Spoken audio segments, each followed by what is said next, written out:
Hello. Welcome, welcome, welcome, everybody. It is the grand finale. Yes, it is the time to reveal the grand winners of our contest, which are basically the big finalists. We're going to be reading the finalists here for the holiday challenge. And then we'll be, of course, revealing our winners of some of the prizes. We have a grab bag of prizes that we're going to be doing. But the big thing, of course, is going to be reading all of those wonderful stories. So I hope you're in. I hope you're in the mood to hear some stories. I certainly am. I loved the fact that we got such a variety of stories. It was quite a task, to be honest, to go through and determine which ones would be the finalists. I think that it was a challenge for us here at Autocrit, but I like it when it's a challenge, right? It means you all did a fantastic job.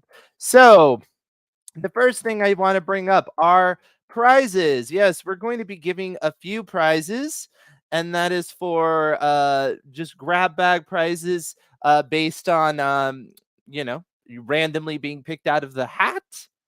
So the first prize that I am going to be giving away is a complimentary admission into our Fiction Forge course. It's going to be a 60-day course beginning in January.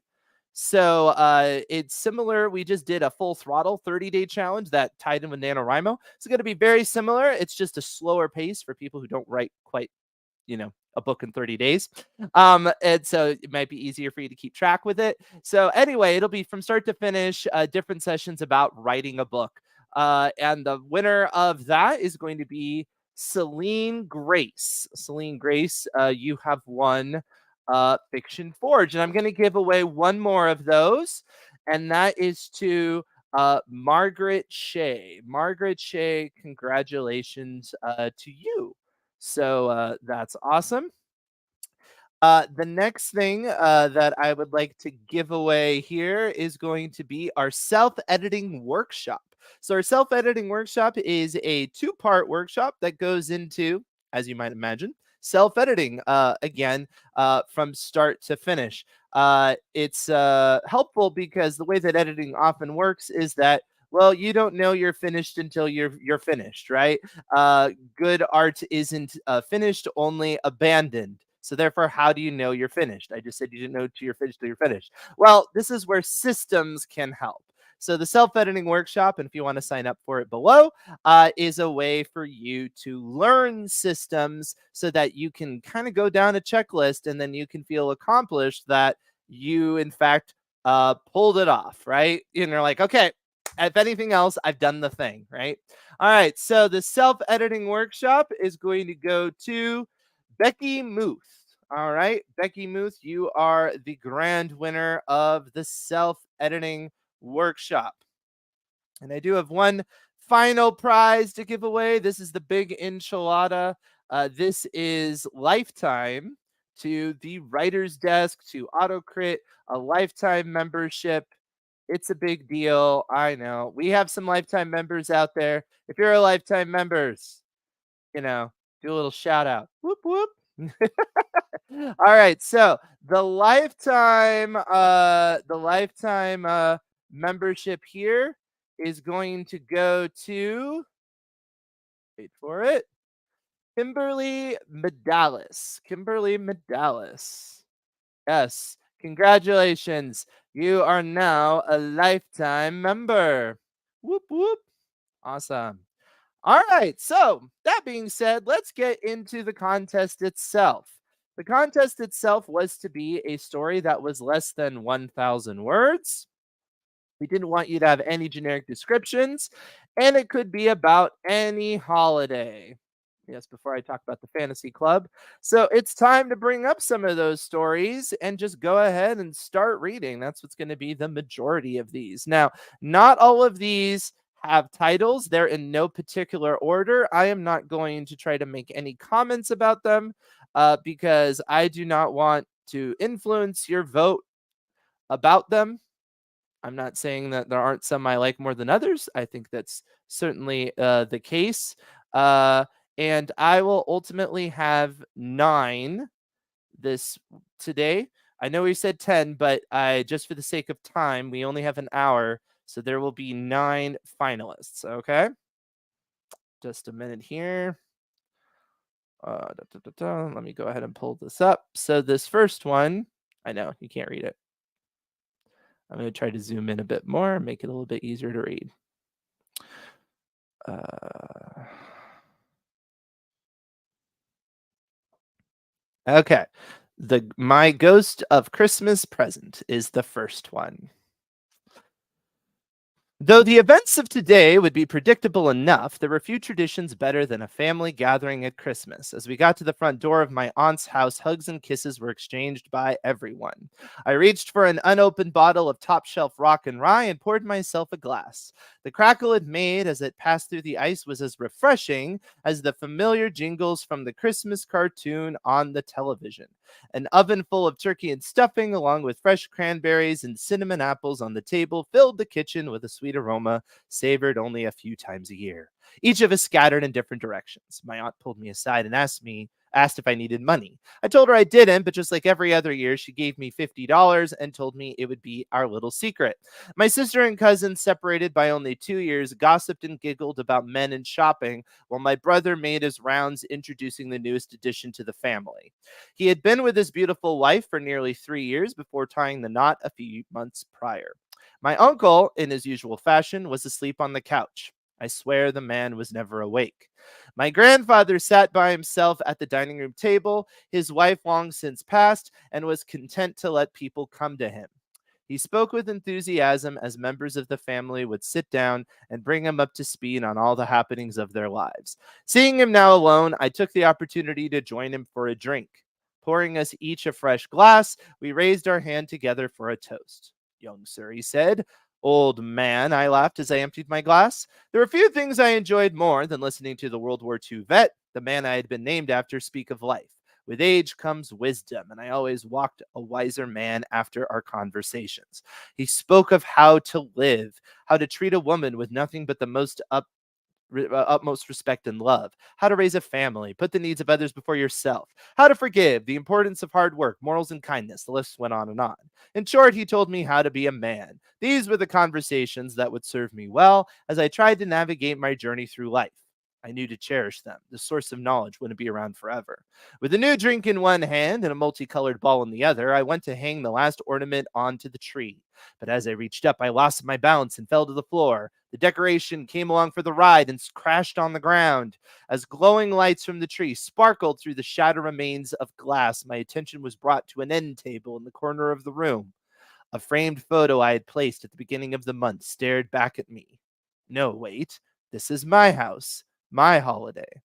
I gazed at the photo of my family from that day years ago. The Christmas long since passed with me, just a young man. I saw my older sister and cousin who had been best of friends and suspected they hadn't spoken in years. My brother and his wife now lived on the other side of the country, and that day had been the last time we celebrated a holiday together. My parents, bright smiles and faces full of youth, now years alone and spending Christmas in an empty nest. And my grandfather, dead 18 years, leaving me with so many unanswered questions. His knowledge gone forever. My aunt now caring for my dying uncle who was all but permanently affixed to the couch. I couldn't think of a time we would all be together again. Probably the funeral. My tan and white beagle came to me and sat on my lap. My best bud was the only thing with a beating heart in my home. Wrapping my arms tight around him, I was rewarded with a wet kiss to the cheek. Unconditional love. Dogs were better than most humans. With the room spinning, I somehow managed to peel myself from the floor and took in my surroundings. No presents had been placed under the tree. A cold, half eaten pizza sat on the kitchen table while the stink of last night's empty beer bottles hit me like a punch in the face. No missed calls on my cell phone. No text messages. With an empty rocks glass in hand, I stumbled toward the kitchen, cursing. As I tried to pour myself another drink, I was surprised to find the whiskey bottle empty. Had I drank the whole thing already? It wasn't even noon. My dog retreated to the bathroom as I screamed and hurled my glass at the wall. No longer able to keep my emotions bottled up, I sank to the floor. Sitting in my own misery, my face found my hands and I felt the tears run down my cheek. It wasn't supposed to be like this. All right. Next entry here. That was my Ghost of Christmas Presents. This one is called A Screen Apart. This holiday season sucked. No Christmas shopping, no excited children with bright eyes, no annoying Christmas in the malls. Lockdown. Emily played a video of last Christmas on her phone to get in the mood. She saw herself holding a present and ripping off the wrapping paper. Not the way Grandma Jackson had taught her, by carefully pulling off each strip of tape so the paper could be reused. She had never been able to do that, and her grandmother still said, "Slowly, Chad, slowly," even though Emily was now 30 years old. She sighed and paused the video. Damn COVID. This year, everyone was home. There would be no piles of torn paper, no chatter, no shared laughter. Her eyes welled up with tears. She breathed in and out slowly to calm herself. Something Buddha had said came to her mind. If you can't change the situation, make the best of it. And that's what she did. She had mobilized the whole family to come together for a virtual Christmas Eve. Her best friend Zoe had helped her with the technical setup, and after some initial hesitation, her family members had agreed. Her cousin Sarah, who worked as an event manager, had sent her emails with well-meaning organizational advice. And even Uncle Mike, who preferred writing letters to texting on the smartphone he didn't own, had borrowed a laptop to join the virtual party. The screen, dead and black, lurked on the desk, waiting for Emily's family to gather. Her phone rang. "How are you?" Zoe asked. "I am nervous. More than last year when we had Christmas Eve at my house with the whole family." "It's going to be amazing. Thanks for inviting me, by the way." "Sure, you're my best friend. No one should celebrate alone. Would you like to take a technique test?" I did test 1,000 times. Everyone who's going to join the conference wanted one. Emily heard a hissing sound coming from the kitchen. "Oh no, I have to save my food. See you later." She hung up and ran into the kitchen. The water had boiled over. She turned down the heat and cleaned up the stove. There was no turkey this year, just mashed potatoes and grilled chicken. Speaking of chicken, Emily thought, she rushed to the fridge to prepare the meat. Her phone rang.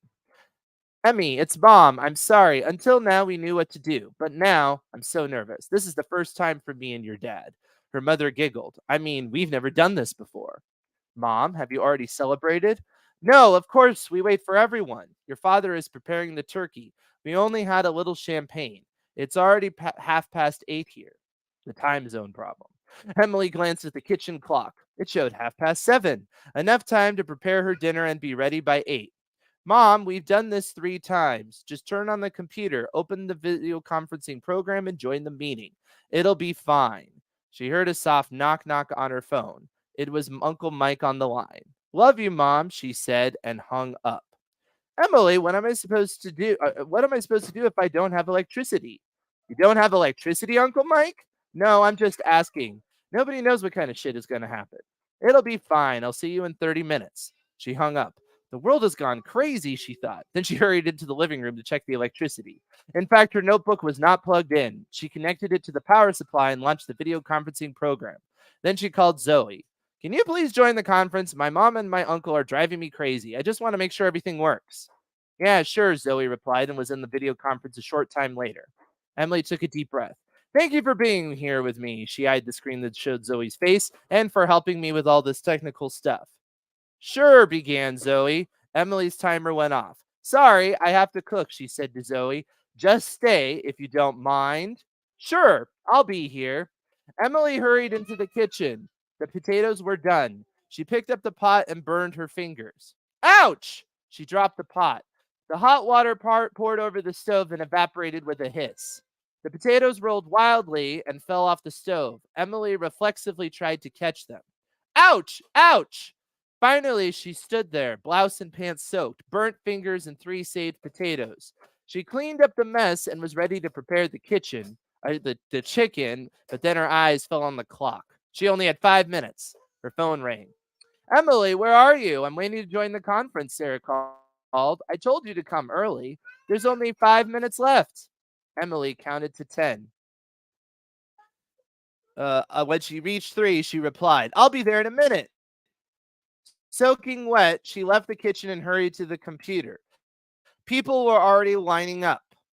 "I'll open the waiting room," Emily said to Zoe.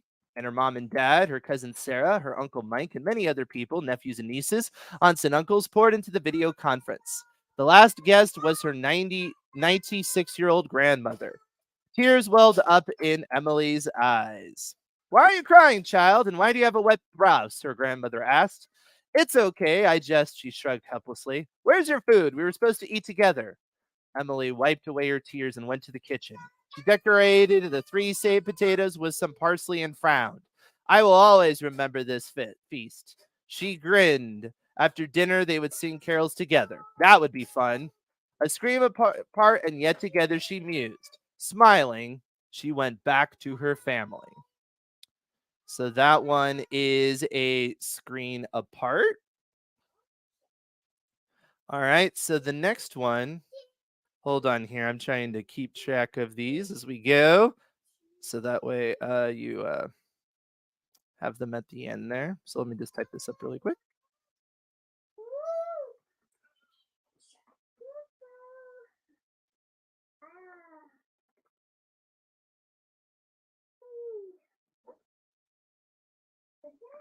All right, the next one is going to be Holiday. Holiday. White crystals drifted down from the sky like fragile paper cutouts. Holly glanced up and the snow misted her face. Perfect, she muttered as she carried a medium brown box up 5 steps to the front door of her new condo. Inside the living room, she added it to the neat stack already there. Almost done. She turned and moved out the door, bumping into a tote that was being handled by a stranger. It was marked books. Staring over the top of it was an amazing pair of hazel eyes. Hi, a small laugh accompanied his greeting. Hello? Holly replied with reservation. I thought you could use a hand. Well, yeah, that would be fantastic. Thanks. Oh, I'm sorry. That's such a heavy one. You can just put it there. She stepped backward and pointed to the tower of boxes. After he put it down, he said, I saw a couple more in the car. Can I get them for you? He sensed her hesitation. I don't mind. By all means, I saved the heavy ones for last, she giggled.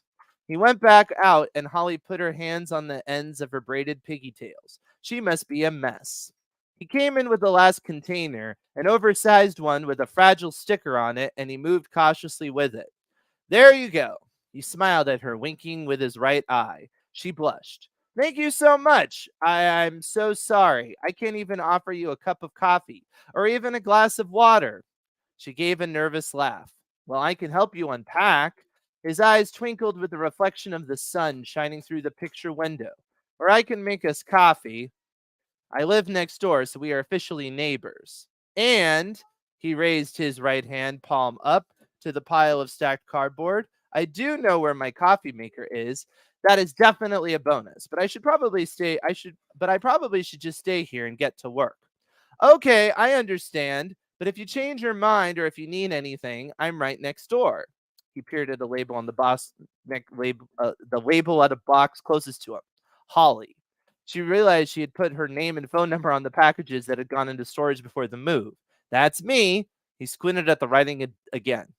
Day? Yep, that's your name. Yes, it is. He smiled. Holiday. He interrupted himself with a genuine chuckle. That's awesome. Yeah, well, I'm glad you think so. If you want to know a secret to make it even more cringy, I was born on Christmas Day. He chortled even harder. That is priceless. I love it. You know what makes that even funnier? What? My name is Claus, not as in Santa, but as an animal. He curled his fingers and pawed at the air. But I grew up being called Santa because of it. Oh, please tell me your parents named you Nick. No, mine weren't as cruel. They named me Steve. He extended his hand to her for a formal shake. Steve Claus. Well, Steve Claus, you might as well be Santa to me. That was a huge help. Thank you so much. My pleasure. I meant what I said. Anything at all. I'm right next door. Steve left and Holly began unpacking. Less than 15 minutes later, there was a knock on the door. She opened it and her neighbor was back, holding a small tray with 2 steaming mugs, a sugar and creamer set, and a couple of spoons. I didn't know how you like your coffee, so I brought it all. I actually do sweeten and lighten my coffee, so excellent call. Please come in. But there's nowhere to sit. My couch isn't arriving until tomorrow. That's okay. We can't find your coffee pot if we're sitting. While Steve and Holly opened boxes and organized the contents, they chatted effortlessly. At least you still have a few days left to decorate for the holiday. Oh no, I don't do Christmas. No. Oh, I'm sorry. I just assumed with your parents naming you Holiday. Is it a religious thing? No, it's just, well, my parents died 2 years ago, right around this time. And since it's just me, I really don't like Christmas anymore. I guess it makes me sad. So I would rather just rather skip it, you know? But it's such a magical time of year. Holly snickered. A magical time of year? What? You work for the North Pole or something? I just like Christmas. You, he stressed, need a Christmas miracle.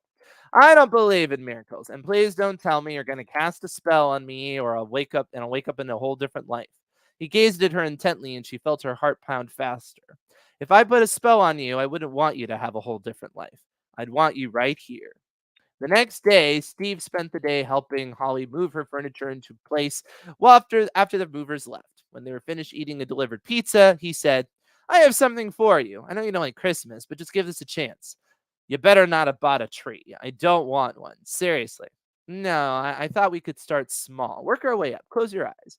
Holly playfully glared at him with a scrunched up face and then shut her eyes. He moved in front of her. "Okay, now open them." She opened her eyes and saw him holding his hand above her head, dangling a fresh piece of mistletoe. "What do you think? Too soon, Holiday?" "No, not at all." Holly leaned closer to Steve, bringing her lips near his. "I think you might be right about the magic of Christmas." All right, so that was Holiday. The next one is not titled. Oh, no, it is. It's Who Killed Santa. Excuse me. The morning air was crisp as I sat on my patio early that morning on Christmas Eve. I'd bundled up in 3 layers of clothing to sit outside and sip my tea. I inhaled the sweet scent of apples, French import. Don't ask. Boom! A loud sound rang out from the woods behind my cabin. A gunshot? Startled, I dropped my favorite cup. It shattered into various sized pieces. My late grandmother gifted it to me on my 18th birthday 20 years ago. Was it that long? I clenched my teeth. My family passed the handmade ceramic cup decorated with wrens from generation to generation like a precious token.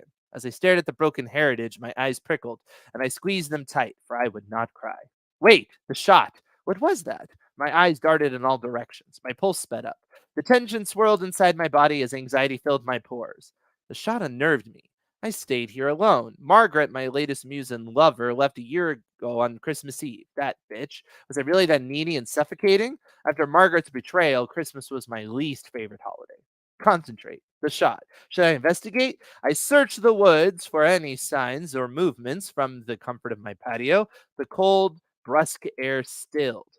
Nothing moved. Not even little woodland creatures that ventured to my feeders every day.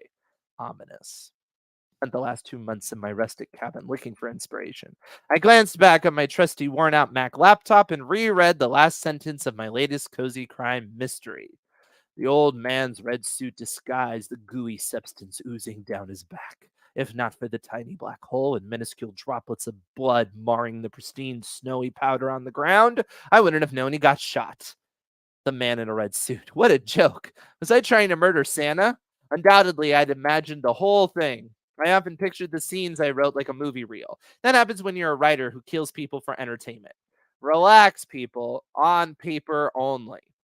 Nothing else disturbed my solitude, and I set my half-numb fingers on my keyboard. Where to go next? Trapped in writer's block, I couldn't see the victim or the killer. Trees rustled in the distance, sending chills all over my body. Or was it the nippy breeze passing through? It was winter after all.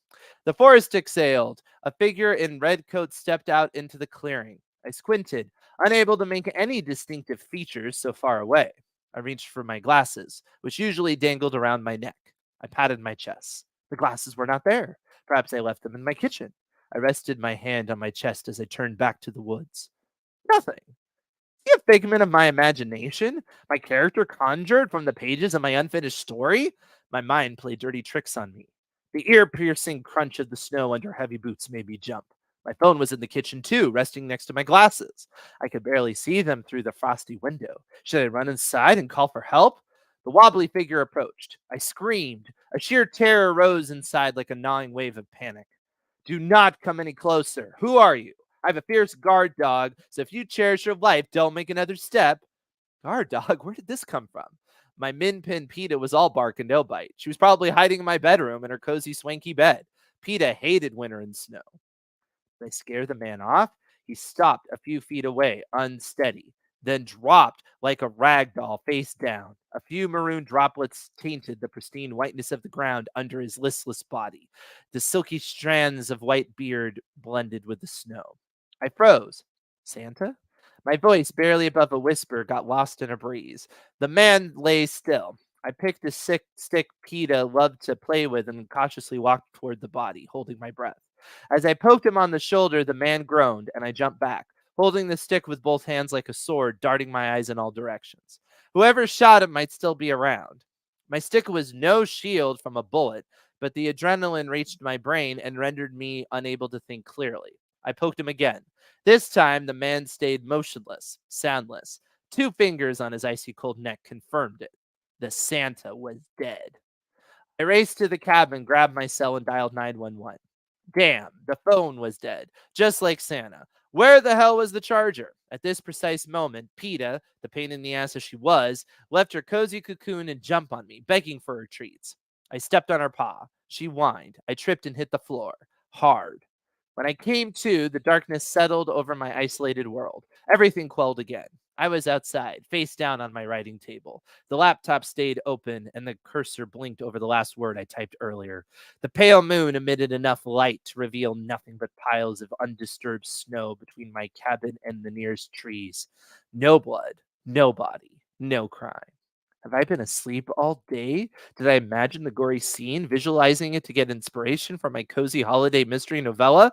My tea was cold. My laptop was dead. I was sweating under the three layers. I pushed up from the table and ran inside, grabbing my notebook, ready to slip into a hot tub and finish the damn story. I had ideas bursting out of me like popcorn. I was going to murder Santa. What was in that apple tea from France? All right. So that one was what was the name of it again? It was something Murder Santa, right? Who Killed Santa? Okay. So we have Who Killed Santa, and that's Cozy Mystery Novelist. And then the one right before that was, just recapping here, Holiday, and that was basically a meet cute romance. All right. So the next one is The People Who Watch Over Everyone. Valley County 911, and intruders at my back door trying to break in. Stay on the line with me, ma'am. Help is on the way. Make it quick. Hurry. Is that your dog barking? The man's at the back door trying to break in. Cody is my dog. Yes, he is barking. Stay on the line with me, okay? He's screaming. I'm scared. I have a gun. Okay, you have a gun? It's in the safe upstairs. Is the dog with you? My Rottweiler's in the yard. He's loose. He's going after the guy. You have a gun? I do, but I don't have it on. I want you to stay on the line with me, okay? He's banging on the door. I need someone right now. Right now. Are they coming? Okay, he's trying to break in. It's a patio door, so it's not worth a nickel. Is that banging? Is he banging on the door? Yes. I'm afraid he'll see me. Stay on the line with me, ma'am. I am. Okay. You have a gun? He's an older man. I don't understand. I don't understand what's going on. And you're by yourself. Yes, my son is out on patrol for Christmas this year. Okay, stay on the line with me. He's close to the door. My son's a cop. I'm getting his Remington 870 pump shotgun. Who's your son? Christopher Holliday. He's a patrolman for Crag Hollow PD. You're at the house up Greaves Pass? Yes, 315. It might be closer for county sheriffs. They're on their way. I don't care who gets here, but they need to come quick. Is that the intruder yelling? What's he saying? I'm not sure. He is crazy. He's crazy. So he isn't making sense? No, he's pounding on the door. I'm taking the safety off the gun. So you can't understand him? I don't understand how he got here. The gate is locked. He must have climbed over the back fence. The Christmas lights are all up. I would have seen him if he came up the front, but the gate is locked. So the front gate is locked? Yes, but I have a key out in the front. It's a broken flagpole next to the gate and has a key inside it. You just pull the bent coat hanger and it's on the end, so they can unlock to come in. So the key's in the flagpole. He's coming in. I don't want to shoot him. Lord, don't make me shoot him. He's pounding on the glass. Stay on the line. I don't want to shoot him, but if he breaks the glass, I'm going to have to shoot him. Oh, Lord, I don't want to shoot him. You've got to protect yourself. Stay with me. Yes, and I will if I have to, but I don't want to. Was that the glass? With the sound of glass breaking? Yes, Lord, don't make me do it. Please, please, I don't want to kill him. Stay with me. Hello? Miss Holiday, you still with me? Are you still with me? Sit down now. Yes, I have him. He's sitting at my kitchen table. He's inside. Are you okay? I've got the shotgun trained on him. Was that you? Did you rack it? Yes, ma'am. Stay calm. He's inside with you, right? He's alive? Yes, ma'am. Is he injured? His hand is cut. It's bleeding all over my kitchen floor. I'm going to dispatch an ambulance too. You said the key's in the flagpole at the front. Yes, ma'am. Tell them to pull on the coat hanger wire. Okay, I'll tell them. I don't want to shoot you. What the hell are you doing on my property? It's Christmas Eve. Don't you have anywhere to be? Is he talking to you? He said he doesn't know where he is. He thought this was his place. How can he think this is his place? How could he? I'm out in the middle of nowhere. Yes, Miss Holliday. Your place is remote. The sheriffs are halfway there. Hollow PD will follow. The ambulance will be after them. I hope they step on it. I gotta hold this gun up on him until they do. They're coming. Any other injuries on him? None I can see. He said he's looking for the kids. Is he disoriented? Do you think he might be suffering from dementia? Does he seem to be intoxicated? He's either disoriented or intoxicated because he isn't making any sense. Here, put that on your hand. He's bleeding a fair amount. It's all over the place. He cut himself when he broke the glass. Raise it above your head. No, put your hand on your head. You give a description. Approximately 6 foot tall, 300 pounds. He's got white shoulder length hair, a full white beard. You telling me you have Santa? He's wearing the suit. So Santa broke into your house? I don't think it's the real Santa, ma'am. Are you the real Santa, sir? No. He's just asking where the kids are. He's out of it. No, put your hand on your head, sir. Keep it up on your head. So you have him elevating his hand. Yes, that's wonderful. How are you doing? My arm's tired. I hope they're coming soon. They're almost to you. Just a few minutes. I hope so. This isn't how I plan to spend my Christmas Eve. Oh, I bet. And you, I mean, you're on the line with me. This can't be a perfect Christmas for you either. I don't mind. Let's worry about you right now. But who worries about the people who watch over everyone? Huh, I don't watch over everyone, just one person at a time for short bursts of the time. Well, Merry Christmas anyway. Thank you. I hear the sirens. I think he's asleep. Here they come. They have the key. Okay, ma'am. Merry Christmas. All right. That's the people who watch over everyone. Next one. Getting a little bit a little bit more unorthodox here. This is "'Twas the night before National Talk Like a Pirate Day." 'Twas the night before National Talk Like a Pirate Day. In a world of voices and sound, there lived a talented actor, renowned all around. He could mimic any accent from Southern to Cockney, but when it came to pirate talk, alas, his voice was lost at sea. On Talk Like a Pirate Day, an annual occasion, the actor felt a sense of anticipation. He practiced his R's and his mateys with care, but his pirate voice just wasn't quite there. As the day arrived, he joined the pirate crew, well as fellow actors, as he let out on piratry Yahoo. They set sail on a ship ready to perform, but the actor's pirate voice caused quite a storm. Avast ye scurvy dogs, his friends would say, but his voice lacked the pirate's distinctive way. They laughed and they mocked his posh bloody hell, for his inability to talk like a pirate caused quite the spell. He tried and he tried with all of his might, but his voice couldn't get the pirate's delight. The crew cast him aside in a way so emasculine and cruel, leaving the actor feel like a voiceless fool. But amidst the rejection, a glimmer of hope, a chance encounter with a wise old pope. He said, "My dear lad, don't be disheartened, for your gift lies in voices, not in being hardened." The actor realized then, with a newfound belief, that his talent was unique beyond the pirate motif.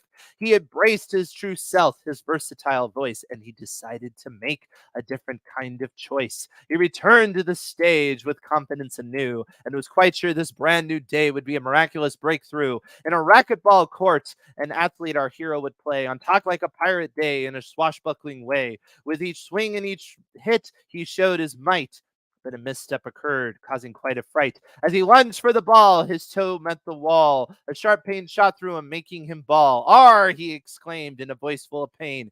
Little did he know it'd bring him considerable gain. The sound echoed through the court loud and clear, catching the attention of all who were near. They turned their heads, curious to see who was this pirate in agony and glee. The crowd gathered round in awe and surprise as our hero stood tall with tears in his eyes. He realized his blunder, but also his chance to become the hero of this pirate dance.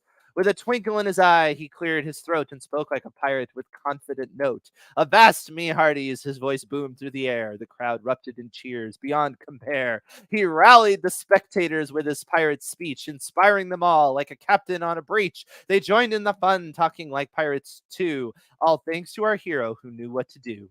The news spread like wildfire, and he wore it with pride. Of the racquetball player who couldn't hide, his toe may have hurt, but his spirit was strong, as the hero of Talk Like a Pirate Day all along. From that day forward, he was hailed as a star. His pirate voice carried near and far. He embraced his uniqueness, his gift to impart, bringing joy and laughter to every pirate's heart. So let this be a lesson, my friend, to you. Embrace your quirks and let your true self shine through. For in those moments of pain and despair, you may become a hero beyond compare. So raise your voice with a hearty R and celebrate talk like a pirate day near and far. Let your inner pirate sail the seven seas and be the hero you were always meant to be. All right.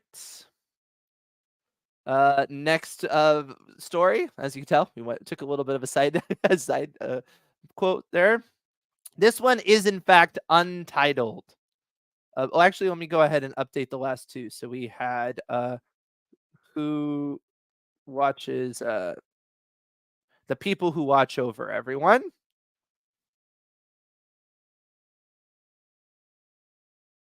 and that will be 911 call, and then it would be talk like a pirate day uh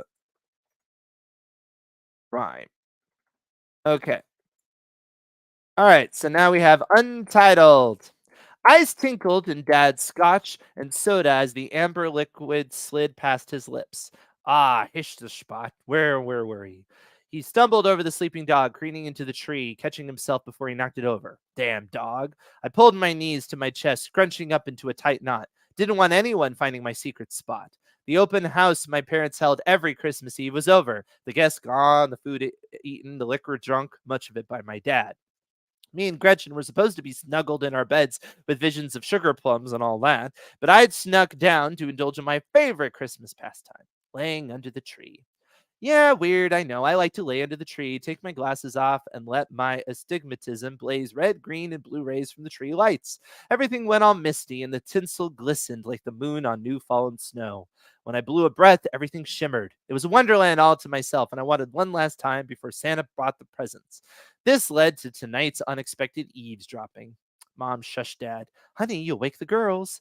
Dad tittered and raised his fingers to his lips. Shh, can't let him catch us, can we? Mom smiled and led him to the kitchen. I'll get a pot of coffee going. Lots to do before morning, and you need to be awake. My chance to run wasn't going to last, so I hightailed up to the stairs and into bed. Gretchen shrunk away from my frozen feet while I slipped under the comforter next to her. My mind raced. What could have Mom and Dad not let us catch them doing? Dad being drunk wasn't new. I figured it had to do something with Santa. As the oldest sister, I'd always been the first to discover the facts of life kids had to deal with. I'd handed down the info to Gretchen like my outgrown pants and dresses. I always did what an older sister was supposed to do, even when my little sister was a pain in the neck. Gretchen was tiny. Mom told me my job was to protect her. She said I was too young to remember when she was born, but I do. 3 isn't too young to remember the weeks Graham took care of me because mommy and daddy were gone and the promised little sister or brother wasn't talked about much except in worried voices. Kids pick up on stuff like that. I pushed her to the bed's edge and commandeered the warm spot she left. Delicate little sisters can be annoying. She whimpered and tried to push me off, but I held my ground. Gretchen whined. Did Santa come yet? No, go back to sleep. It's not time yet. We both lay in bed, both shaking, excited about what waited for us in the morning. Gretchen wanted a tea set made of real china. I had talked her into wanting the flexible flyer sleds I asked for. The bed warmed and my eyes closed when my dad's voice sang out from the front yard. Ho, ho, ho, Merry Christmas, followed by my mom's frantic shushing and don't wake the girls hissing. I tore off the blanket and kneeled on the bed to peer out the window. The icy glass burned my forehead, but below me, the snowy driveway glittered. There was Dad lifting a sled, my flexible flyer sled. He stumbled and ho ho hoed again until the front door banged shut. Mom hissed her shushes with a note of laughter. My hissed her slushes with a note of laughter laced through. Woo! Achoo! Excuse me. She succeeded in getting him up the stairs to their room when the house went quiet. I lay down and finally fell asleep. Wake up! Gretchen shoved my back. Wake up! Santa came! The scent of coffee drifted up the stairs. Mom and Dad were awake and waiting for us. No time to waste. We flew down the stairs, elbowing each other to be first, and skidded to a stop at the wondrous vision that greeted us. Piles of gaily covered presents, some covered with old newspaper comics, a nod to Mom's poor old childhood teetered around the blazing tree. Nat King Cole sang chestnuts roasting on an open fire on the radio. Dad's eyes were all red and puffy, but he grinned as he sipped his coffee and wrapped his arm around Mom. We tore into the mountains of presents, paper sailing everywhere while Mom yelled to save the paper. As if I didn't see my sled. Had I dreamed last night's vision? Then Gretchen's voice emerged from behind the tree. Hey, Wendy, here's the sled. Santa brought them. Leave it to Mom to hide the one thing I wanted most. I slid into the tree, almost knocking it over, and checked the tag. It said, From Santa. Santa? The sleds I saw Dad bring in? This can't be true. But here it was in black ink on a glowing nose Rudolph tag from Santa. I examined the tag on the one signed from Mom and Dad. How could I have missed it? The handwriting was the same. What's the matter? Gretchen studied my face. Did Santa bring the wrong sled? What to do? Tell my baby sister, ruin her Christmas, or join the grown-ups and keep the myth alive for her? Sure, Gretchen was a pain, always tagging along after me. Yeah, that made me feel important, the way only an adoring little sister can. But she was a bother, too. I didn't know what to do. The little drummer boy issued from the radio. Gifts. What gift to bring? I knew then what to give her. Pa rumpa pum pum. Breton touched my shoulder. You okay? I picked up the sled and tilted it. Yeah, I'm fine. Santa got it just right. All right. Da, da, da, da. Okay. So that one's called Untitled, but I will in the voting it'll be Gretchen with the sled. So that way you'll know which one it is. All right. Next one's called Holidays Are for Suckers.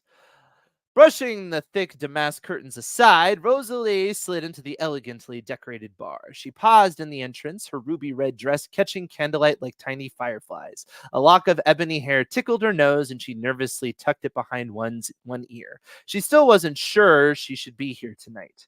Spotting an empty table in a dimly lit corner, Rosalie wended her way through the crowd. An edgy undercurrent raised a tinkle. She settled in, a tension she had not encountered here before. Perhaps it was nothing more than nerves. Across the room, the bartender deftly uncorked bottles for his customers. Aged vintages, artfully collected prior to the last nuclear war, offered memories of times past and the tantalizing promise of life yet to be lived. With humanity nearing extinction, uncontaminated collections were hard to come by. The alluring scent of moonflowers drifted in through the open door. All heads turned to stare at the newcomer and his bouquet of delicate blooms. That someone dared bring a controlled substance into Carpathia's Hollow said much about their intentions for the evening. A collective sigh rose from the females in the room, the intoxicating pollen heightening their pheromones. Their dates were not so accepting. The daggers shooting from their eyes, not the only sharp objects they exposed. Rosalie's breath caught as she locked eyes with a Viking warrior. If this was her blind date, the risk might be worth the reward. Damien stood behind the bar, wiping glasses and nodding to the security team. With no room to maneuver, there was a real chance for a bloodbath. Should any of the customers spill their glass, battles between immortals were more apt to cause injury than true death. But on this New Year's Eve, it would be best to keep emotions in check. Contrary to myths and legends, vampires were highly sensitive individuals, and bringing a passion inducing flower to a crowd of desperate hunters may well end in disaster. Like Moses parting the Red Sea, tall, blonde, and striking strode through the masses as though Rosalie were the only woman in the room. His eyes, gray as snow-laden clouds, never wavered as he approached. I sincerely hope you are the Lady Rosalie whom I destined to meet here this evening, the man said, his voice rolling with the timber and grace more at home in medieval castles and distant lands. Unable to speak, Rosalie nodded. What have I gotten myself into? She thought as her companion settled himself down at the table.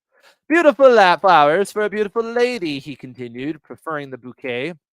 Rosalie's back pricked with the sensation of 100 eyes focused upon her. It was only then that she realized that the crowd had fallen silent. Rosalie swallowed. I thank you, kind sir, for your gift and your presence. That sounded corny even to me. You'd think it had been a decade to two since my last date. To hide her embarrassment, she bent to inhale the delicate perfume from the moonflowers. Around them, the room returned to its previous revelry, the newcomer's disruption discarded, though many of the men continued to glare in their direction. A surge of endorphins raced to her cheeks, and she flushed with barely restrained passion. Needing a moment to regain her composure, she fussed with the blossoms before laying them on the table. Would the gentleman care to choose a beverage? Rosalie jumped as Damien spoke at her elbow. Engrossed in her visceral response, the bartender had arrived to take their order, and she hadn't sensed him at all. Narrowing her eyes, she pondered his lack of energetic presence. Only ancient beings, long past redemption, possess the skill to hide so well. The old master met her gaze head on and without wavering dismissed her intrigue as though she were of no importance. Despite the equal standing in the new Carpathia, a gender bias remained as firmly entrenched as if it were 1792. Could I recommend a 2029 Wolt White Bold with a hint of ginger? It was an excellent year for harvesting, one of the last. Damien waited until the Viking nodded before gliding back to the bar. Her date, leaning closer, brought her hand to his lips. Bangs grazed the tender skin, sending shivers down her spine. It would be proper for me to introduce myself. My friends know me as Gabriel. It is my pleasure to meet you. The pleasure is all mine, Rosalie replied, her voice husky and laden with promise. I was most reluctant to come out tonight, times being as perilous as they are. The rewards have been worth it so far. A subtle cough broke the moment, and Gabriel sat back to allow Damien to pour their drinks. Thick and syrupy, the treasure burgundy liquid slid into the goblet as though still alive. Would the gentleman care to sample the vintage? An age-old ritual. The swirl, the sniff, the tiniest lick from the rim. Gabriel's eyes widened as the owner's essence interacted with his own. Hunger flared, and the Viking's stoic facade cracked, revealing his immense power. The barkeep scurried away as Gabriel stood to his full height. Consuming the remaining blood, he then crushed the goblet before reaching for Rosalie. He tossed the flowers into the crowd, igniting a frenzy as the pollen fell amongst the partiers. As the security team swept past them, fear tickled deep in her brain, an old emotion, one that hinted at the possibility of death. Her lustful eyes grazing over his well-sculpted body told her he had other plans for the evening. The clock struck midnight. Rosalie grabbed her up her goblet and swallowed its contents. Combined with the effect of the moonflowers, Gabriel would stand no chance. Pulling him close, she curled up against her Viking warrior. What do you say we find somewhere quiet to spend the next 100 years? All right. And now the last one is Starfall. I pad forward and pause, rolling the scents over my tongue. Vetiver, oil spill on the pavement. The spoiled milk smell of unwashed sweat. My quarry is near, shuffling quietly through this darkened cityscape, his scent ripe with desperation. The new moon offers no help to pick him out of the darkness, but my nose and ears are sharper than my eyes. He turns abruptly, wings flaring for balance, and eyes still, waiting for him to run so that I may time my leap. My muscles bunch, and I spring, catching him in the shoulder and hip, claws penetrating the hold but not tearing. His wings disperse in a fall of petals at impact, his sour sweat smell rising to the forefront, burning my nostrils. I release my claws and flip him onto his back, just as the first meteors streak across the sky. Starfall is expected to be especially prolific this year, much like the original Starfall in 1833, and the phenomenon will light the streets at any moment, revealing the face of the killer. The light of Starfall exposes a weak chin and bland face wet with tears and snot. Impact knocks the wind from my lungs and throws me to the street with a skid that rips into my leathers and the skin underneath. Ori Orilalis? I don't Orleus, I think is how you pronounce it. He pins me down, his weight bearing heavily on my chest, and I gasp, forcing air back into my spazzing lungs. This is why you do things live, right? His hands shackle my wrists above my head, and his boots grind my ankles into the street. The skittering sounds behind me mean the Arabim I've tracked all night has rabbited. Happy Starfall, Charlie, Orleus says in my ear. I win. The night sky has lightened enough to expose his self-satisfied smirk, but he only wins if he gets the killer before I do. This girl isn't about to let it happen. He gives me a shove, pushing me harder into the back blacktop, then is off after the killer. I growl and push to my feet. The capture is mine. The two figures, limned silver with starlight, are ahead of me now, and Arles closes in on the wounded Arabim. A second pathway exists, though, of which neither is taking advantage. I bare my teeth in an inadequacy of a smile. The exterior walls of the domicile beside me easily take my claws, and I quickly scale the cottage and pull myself to its roof.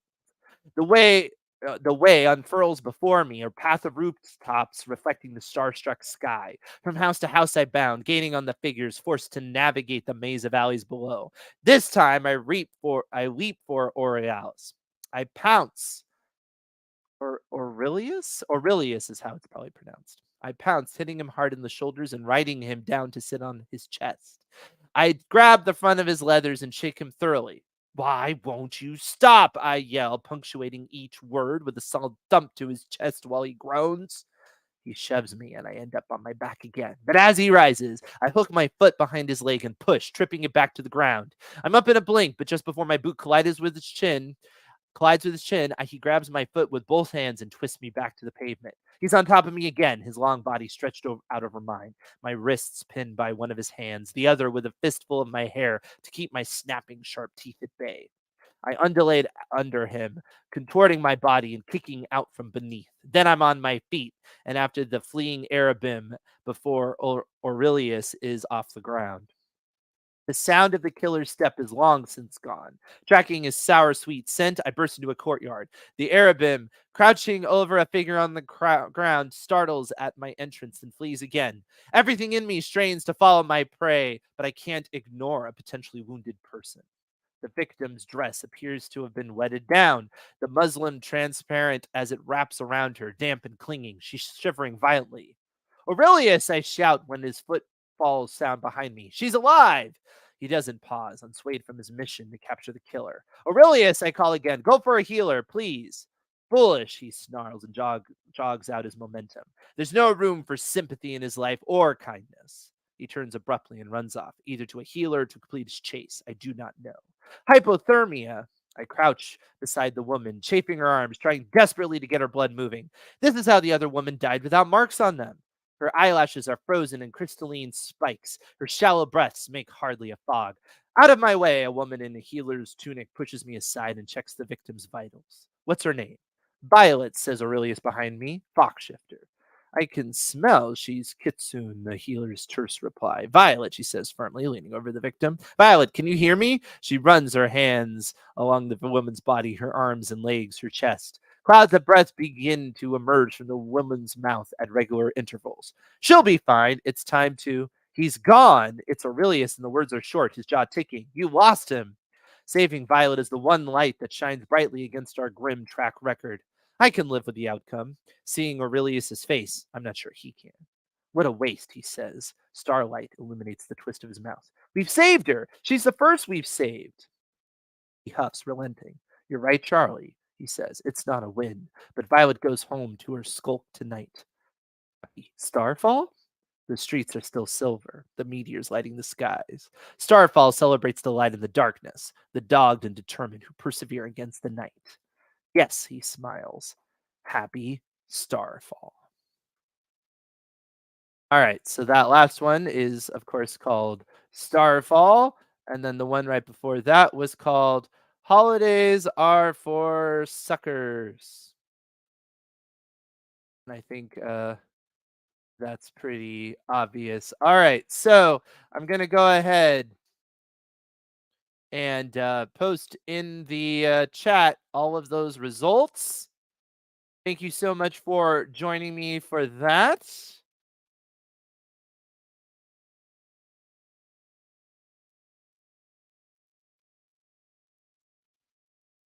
All right.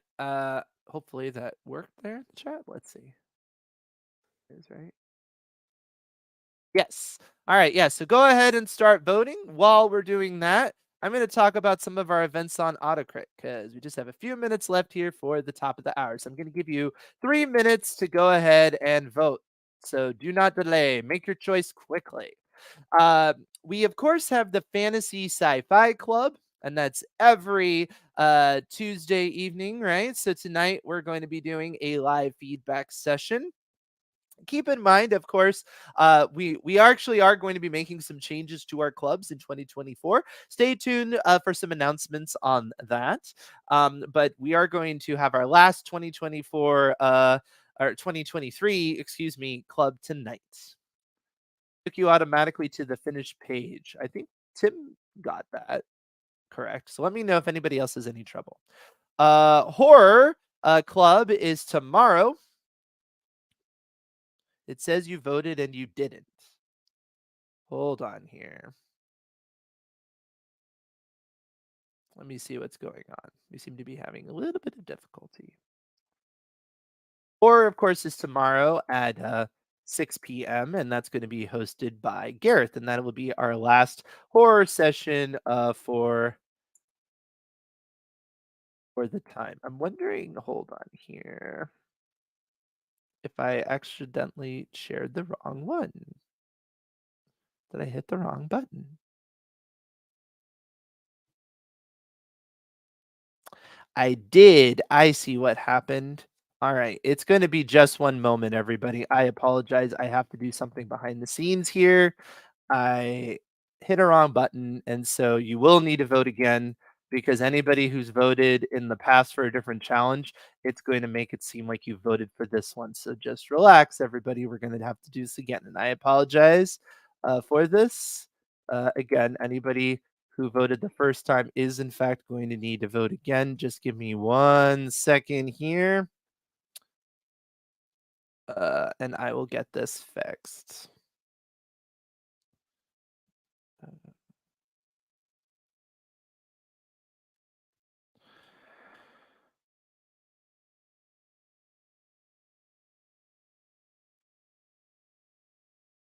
Highly interesting. Watch me as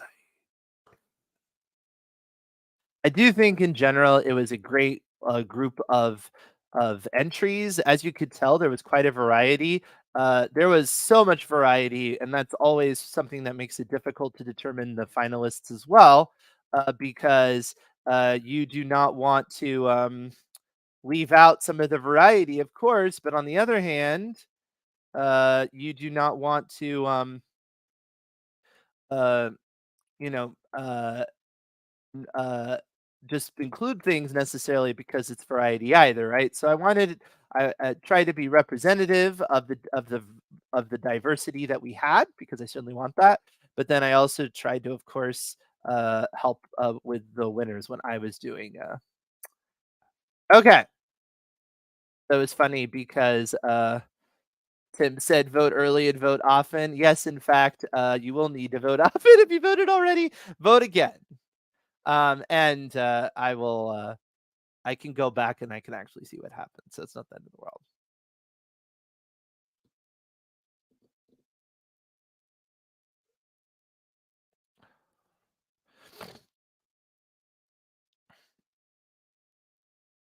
We have an ask about the clubs.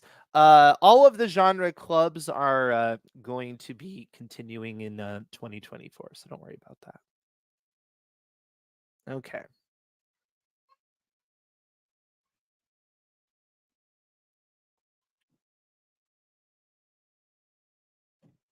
All right.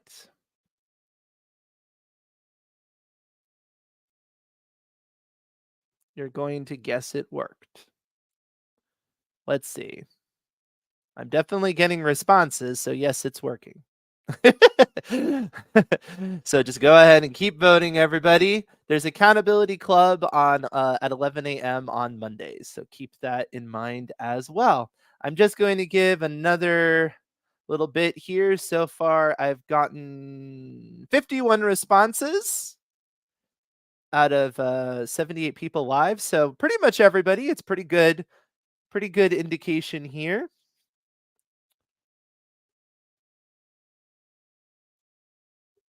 Keep going, keep going, keep going. And it's interesting. Everything at least has one vote. Um, all right. It's not too close. We have a pull-out winner here. So I'm just gonna refresh one more time. And yes, in fact, ooh, it's very close for second place. So it was a three-way tie for second place. I'm gonna go ahead and explain that. The second place was Holly Day, the Meet Cute Romance, The Ghost of Christmas Past, which is the memories of family, and Starfall. But our grand winner, and this is really interesting to me, I don't think I would have seen this coming. The grand winner is the Rhyming Talk Like a Pirate Day story. So there we go. You never know, right? And actually, I think that's awesome that it was a very unusual form story that won. It was a story told in almost a Seussian sort of rhyme. You know, it was like the classic "Twas for Christmas." So that was really cute. So congratulations to you. I'm not going to tell the audience who they are. Feel free to let the audience know if you would like to. And yeah, absolutely. Thank you so much. You will get an email letting you know that you are, in fact, the grand winner, and you will have your choice of various prizes. So, thanks, everybody. And we'll see you next time. Next week, I'm not going to be here live. We're actually going to be out for the holidays. However, we are going to still have a broadcast at 1 p.m. It's going to be a fun look at what occurred in 2023. So yes, we're doing the classic clip show. So prepare for that, and we're gonna have some fun with it. Just wait. So it'll be worth watching. And then we'll be back in January 2024 for our Start Strong challenge. So thank you so much for joining me. You have a wonderful day. And yeah, wonderful holiday season, whatever you celebrate. And bye everyone. Thanks so much.